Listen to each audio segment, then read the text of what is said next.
சூர்யாவின் அடுத்த படம் பற்றி இப்போது வந்திருக்கும் தகவல் வேகமாக பரவி வருகிறது. தற்போது சூர்யா தனது 44வது படமான ரெட்ரோவில் நடித்து முடித்துவிட்டார். கார்த்திக் சுப்புராஜ் இயக்கியுள்ள இப்படம் மே 1ஆம் தேதி வெளியாகும் என அறிவிக்கப்பட்டுவிட்டது. அடுத்ததாக சூர்யா 45 RJ பாலாஜி இயக்கத்தில் தயாராகி வருகிறது. நவம்பர் மாதம் துவங்கிய இப்படத்தில் த்ரிஷா ஹீரோயினாகவும், ஸ்வாசிகா, இந்திரன்ஸ் யோகி பாபு, சிவதா, நட்டி, அனாகா மாயா ரவி, சுப்ரீத் ரெட்டி ஆகியோர் முக்கிய பாத்திரங்களிலும் நடித்து வருகின்றனர். இதை முடித்த பின் சூர்யா 46 வெற்றிமாறன் இயக்கத்தில் வாடிவாசல். ஏற்கனவே பல தாமதங்கள் நடந்துவிட்டதால் இம்முறை படப்பிடிப்பு துவங்கிவிடும் என உறுதியாக சொல்லப்படுகிறது.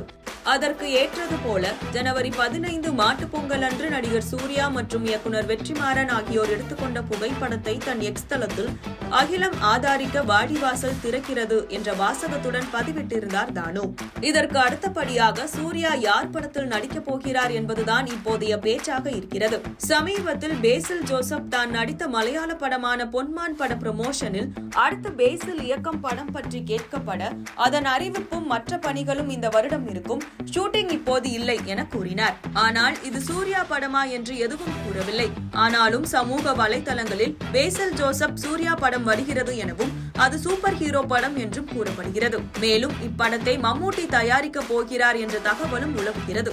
இன்னொரு பக்கம் இந்த பட்டியலில் பேசப்படும் பெயர் சந்து மொண்டேட்டி. தெலுங்கு இயக்குனரான இவர் தற்போது தண்டேல் படத்தை இயக்கியுள்ளார். இந்த படத்தின் ப்ரமோஷன் பேட்டியில் அடுத்த படம் பற்றி கேட்கப்பட, எனது உடனடி அடுத்த படம் சூர்யா சாருடையதாக இருக்கலாம். நான் அவருக்கு 2 கதைகள் கூறியுள்ளேன். அவர் என்னுடன் பணியாற்ற ஆர்வமாக இருக்கிறார். அவரிடம் கதை சொல்ல சென்ற போது என்னுடைய கார்த்திகேயா 2 மிகவும் பிடிக்கும் என கூறினார். கண்டிப்பாக நாம் படம் செய்வோம் சந்து.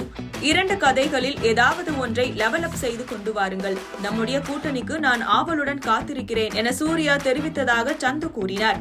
இந்த 2 இயக்குனர்களில் யார் சூர்யா படத்தை இயக்குவார் என்பதை அதிகாரப்பூர்வ அறிவிப்பு வந்தால்தான் தெரியும்.